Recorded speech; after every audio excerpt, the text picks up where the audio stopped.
मुझे लगता है कि उन्होंने शायद 100 सीईओज़ का इंटरव्यू लिया या कुछ ऐसा ही, और उन्होंने उनसे पूछा कि वे किसे प्राथमिकता देंगे, कम कर या कम नियम, और लगभग हर एक ने कहा कम नियम।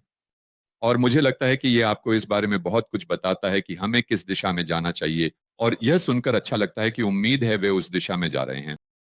मैं यील्ड कर्व पर वापस आना चाहता हूं, क्योंकि बहुत से लोग, आप जानते हैं, हम समझते हैं कि यह आमतौर पर मंदी की भविष्यवाणी कैसे करता है, और जब फेड दर कटने पर तो धीमी वृद्धि से दरें घटा रहे होते हैं, और वह धीमी वृद्धि नकारात्मक वास्तविक जीडीपी लाती है, महंगाई बढ़ती है।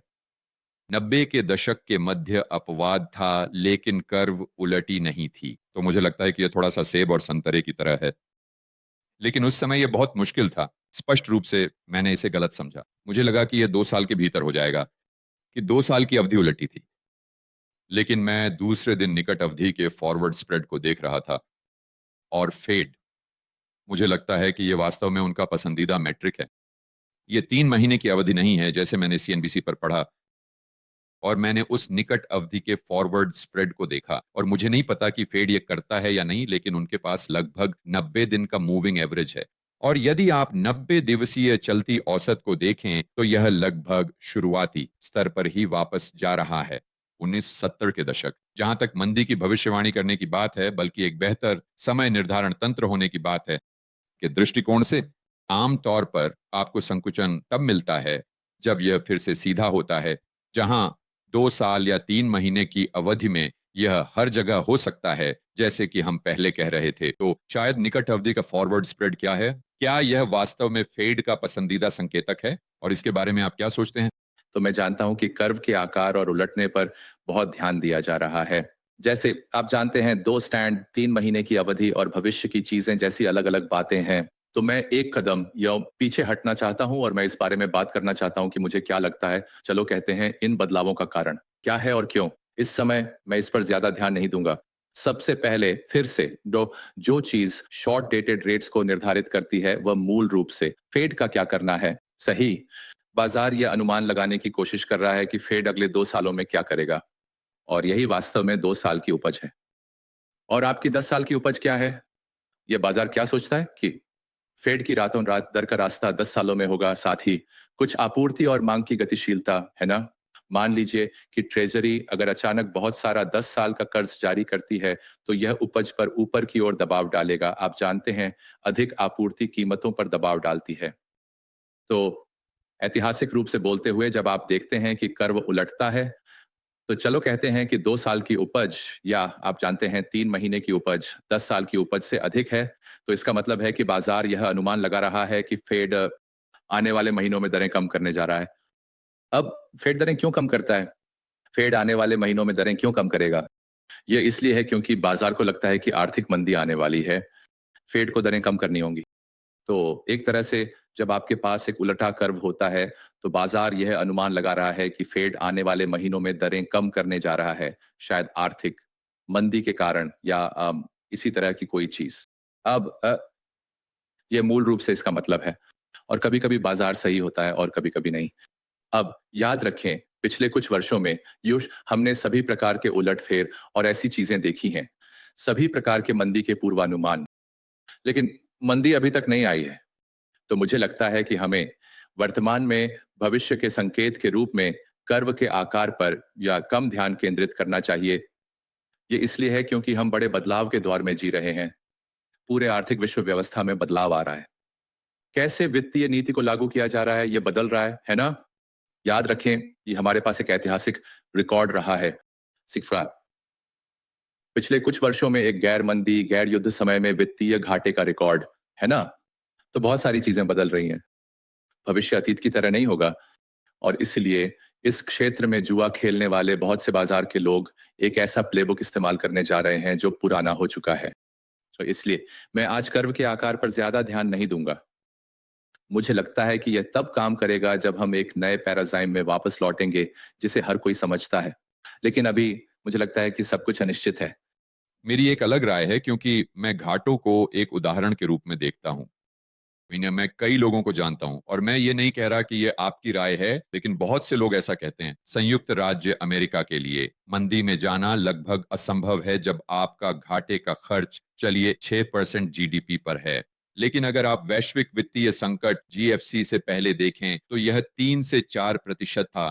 तो ये ऐसा नहीं था कि आप जानते हैं 1% था, या हम कोई अधिशेष चला रहे थे या ऐसा कुछ, और अचानक हम इस बड़े विशाल घाटे को चला रहे हैं। और फिर मैं यह सोचने की कोशिश करता हूं कि लंबी अवधि का क्या कारण है। मेरा मतलब है आप इसे सही तरीके से समझ रहे हैं। इसे कहने का एक और तरीका है कि विकास और महंगाई की उम्मीदें कम हो रही है, और इसलिए अगर आप एक बैंक, हेज फंड या पेंशन फंड हैं तो आप सोचते हैं, देखिए मेरे पास बैलेंस शीट की क्षमता है, मैं इसके साथ क्या करने जा रहा हूं।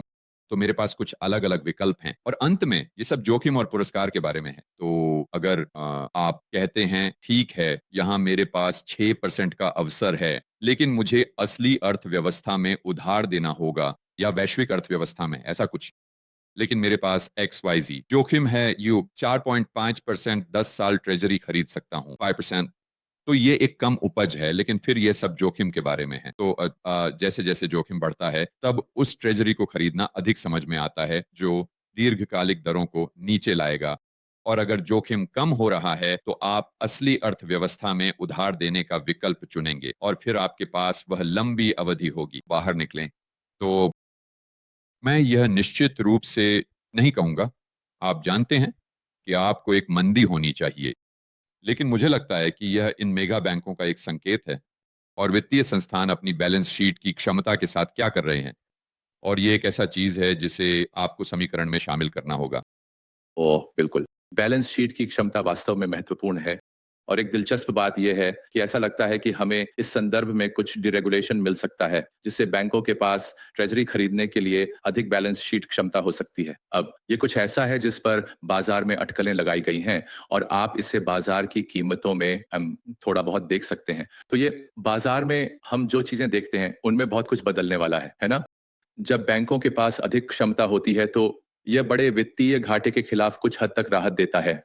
अब मुझे लगता है, हालांकि यह संभव है कि एक मंदी में वित्तीय घाटा हो। मेरा मतलब है ऐसा होता है।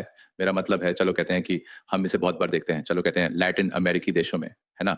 उदाहरण के लिए अब उदाहरण के लिए अब सिर्फ काल्पनिक रूप से मुझे नहीं पता कि क्या ये होगा। अगर हम बस नहीं करते तो क्या होगा? ये सिर्फ इतना नहीं है कि हम सीमा कानूनों को लागू करना शुरू करते हैं, बल्कि हम वास्तव में लोगों को निर्वासित करना शुरू करते हैं। अगर हमारे पास कम श्रमिक हैं, तो यह आर्थिक विकास को कम करेगा, शायद नकारात्मक आर्थिक विकास होगा। अब प्रति व्यक्ति के आधार पर मुझे लगता है कि यह शायद प्रति व्यक्ति विकास को बढ़ाएगा, क्योंकि आप कुछ मैं मानता हूं कि हटा रहे हैं। देश में प्रति व्यक्ति कम विकास वाले लोग, लेकिन कुल मिलाकर देश कम सामान और सेवाएं पैदा करेगा। या वैकल्पिक रूप से चलो कहते हैं कि हमारे पास एक बड़ा व्यापार युद्ध है। संयुक्त राज्य अमेरिका के टैरिफ कनाडा, मेक्सिको बड़े पैमाने पर, और हर कोई प्रतिशोध करता है और कोई नहीं जानता कि क्या हो रहा है। इससे व्यापार की भावना पर नकारात्मक प्रभाव पड़ सकता है, जिससे निजी क्षेत्र काफी संकुचित हो सकता है, और निजी क्षेत्र अमेरिका में सार्वजनिक क्षेत्र की तुलना में बहुत बड़ा बना हुआ है। हाँ, और वहां टैरिफ पर वापस आते हुए इसे यील्ड कर्व और जो मूल्य कार्रवाई हम देख रहे हैं से जोड़ते हैं लंबी अवधि में, क्योंकि हर कोई मानता है कि ये महंगाई बढ़ाने वाले होंगे। और यह सच है कि वे उन चीजों की कीमतें बढ़ा देंगे जिन पर टैरिफ लगाया गया है, जैसे कि एक ऑटोमोबाइल, या वो सामान जो आप वॉलमार्ट या होम डिपो से खरीदते हैं। शक्ति, लक्ष्य। लेकिन जब तक आपकी आय नहीं बढ़ती तब तक आप पीटर को लूट कर पॉल को भुगतान कर रहे हैं, और इससे एक आर्थिक संकुचन हो सकता है जो बहुत हद तक तेल की कीमत 120 या 140 तक जाने के समान होगा। ये सच है कि ये हर चीज के लिए एक इनपुट लागत है, लेकिन जब तक आपकी आय बहुत अधिक दर से नहीं बढ़ती तब तक यह लंबे समय या मध्यावधि में आर्थिक गतिविधि को कम करेगा, क्योंकि गैस के लिए आपको जो राशि चुकानी है, उदाहरण के लिए, वह आपके वेतन का एक बहुत बड़ा हिस्सा ले लेगी, और फिर आपके पास अन्य सामान खरीदने के लिए कम बचता है, तो अन्य सामान की कीमतें घट जाती हैं। इसलिए जब आप वस्तुओं की पूरी टोकरी को देखते हैं तो यह जरूरी नहीं है कि यह एक निश्चितता है कि आपके पास पूरी टोकरी की कीमतें बढ़ेंगी। तो आपके विचार क्या हैं? जैसे कि प्रस्तावित टैरिफ के बारे में, मान लेते हैं कि उन्हें लागू किया जाता है, और इसका प्रभाव कैसे होगा वो सामान की टोकरी या शायद और भी महत्वपूर्ण सीपीआई या फेड सबसे ज्यादा किस चीज पर ध्यान देता है? क्या यह मुख्य है? हाँ, क्या है? मैं सहमत हूं, मैं आपकी राय से सहमत हूं जॉर्ज, और मैं ये बताना चाहूंगा कि पिछली बार क्या हुआ। तो फिर से ऐसे हमें एक तरह का डेजावू का अनुभव हो रहा है ना। हम वास्तव में 2018 और 2019 में इससे गुजरे थे। अगर आप उस समय के पीसी को देखें तो यह लगभग 2% था, वास्तव में थोड़ा कम। तो इसका समग्र उपभोक्ता मूल्य मुद्रास्फीति पर बड़ा प्रभाव नहीं पड़ा। इसका विकास पर एक महत्वपूर्ण प्रभाव पड़ता हुआ प्रतीत हुआ है ना। सबको ये नहीं पता था कि क्या हो रहा है, और इसलिए व्यवसाय कम किया गया, निवेश कम हुआ, और इससे अर्थव्यवस्था धीमी पड़ गई। अब व्यूअर्सो, लोग उस समय के दौर को देखते हैं और यह जानने के लिए कई अध्ययन कर चुके हैं कि उन टैरिफ का मूल्य पर क्या प्रभाव पड़ा। और शोधकर्ताओं की एक टीम है, उन्होंने ऑनलाइन 100,000 से अधिक कीमतें इकट्ठा की, बस ये जानने के लिए कि आप जानते हैं उनकी मुद्रास्फीति क्या है, आप जानते हैं क्या या नहीं। और सामान्य तौर पर नॉइस साउंड पर नहीं, कुछ सामान जैसे कि वॉशिंग मशीनें थीं, वे वास्तव में कीमत में बढ़ गए। लेकिन उपभोक्ता कीमतों के स्तर को देखते हुए, जैसे आपने कहा जॉर्ज, सामान्य मूल्य स्तर की मुद्रास्फीति वास्तव में नहीं बढ़ी। जो हुआ प्रतीत होता है वह यह है कि हाँ, एक टैरिफ मूल्य दान था जो किसी को चुकाना पड़ा। ये आयात करने वाले व्यवसायों द्वारा चुकाया गया। तो व्यवसाय के मार्जिन सिकुड़ गए और उन्होंने उन कीमतों को उपभोक्ताओं पर नहीं डाला। तो ये इस बार हो सकता है, मुझे नहीं पता। एक चीज जो मैं अक्सर सुनता हूं वह यह है कि बहुत से व्यवसायों को लगता है कि उपभोक्ता अब खर्च करने में सक्षम नहीं है, तो उन्हें ऐसा नहीं लगता कि वे और कीमतें बढ़ा सकते हैं। और मैं ये भी बताना चाहूंगा कि कॉरपोरेट लाभ पिछले कुछ वर्षों में काफी काफी स्वस्थ रहे हैं। तो हम वास्तव में जो देख सकते हैं वह है अर्थव्यवस्था का एक प्रकार का पुनर्संतुलन, जहां उपभोक्ता, उत्पादक व्यवसायों के लाभ छोटे हो जाते हैं। सरकार अधिक टैरिफ राजस्व इकट्ठा करती है और शायद वह कहीं और खर्च किया जाता है, कर कटौती या किसानों को या कर्ज चुकाने के लिए। तो मुझे लगता है कि इस बार यही हो सकता है। अब तुम स्पष्ट होने के लिए, इस बार के टैरिफ पिछले बार की तुलना में बहुत बड़े लग रहे हैं। हाँ, यही था, हर जगह एक वैश्विक टैरिफ युद्ध लड़ना।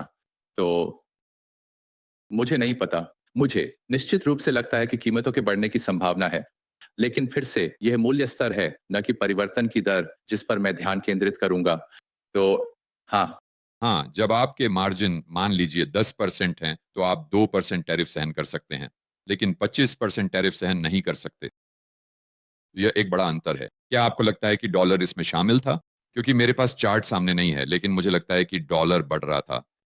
तो मैंने इस पर दूसरे दिन एक वीडियो बनाया कि अगर आप इस टाइम ने कि डॉलर एक निश्चित स्तर तक बढ़ता है इस तो वह पूरी तरह से टैरिफ को संतुलित कर सकता है, क्योंकि उस चीनी उत्पादक को अपने डॉलर के मुनाफे की परवाह नहीं है, वे बस अपने मुनाफे और युआन की परवाह करते हैं। नमस्ते दोस्तों, मैं चाहूंगा कि आप में से प्रत्येक को व्यक्तिगत रूप से इस साल के रिबेल कैपिटलिस्ट लाइव में शामिल होने के लिए आमंत्रित करना चाहता हूं। यह एक अद्भुत सम्मेलन है जो मैं हर साल आयोजित करता हूं। यह आपको एक बुलेट प्रूफ पोर्टफोलियो बनाने में मदद करता है। यह आपकी व्यक्तिगत स्वतंत्रता और आजादी को बढ़ाने में मदद करता है, और साथ ही यह आपके नेटवर्क के आकार को भी बढ़ाता है। दूसरे शब्दों में, आप बहुत से समान विचारधारा वाले व्यक्तियों, साथी रेबेल कैपिटलिस्ट से मिलते हैं।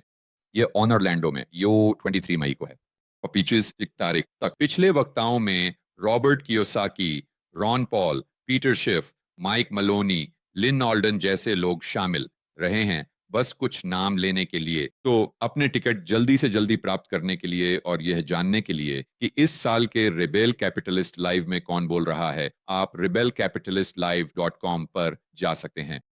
और बस एक छोटी सी अंदर की जानकारी, अगर आप अपने टिकट जल्दी खरीदते हैं तो आपको छूट मिल सकती है, क्योंकि जैसे जैसे हम कार्यक्रम के करीब पहुंचते हैं टिकटों की कीमत बढ़ती जाती है। तो इंतजार मत करो, अभी rebelcapitalistlive.com पर जाएं और अपने टिकट खरीदें, और मैं आपको 30 से 25 मई को ऑरलैंडो में मिलूंगा।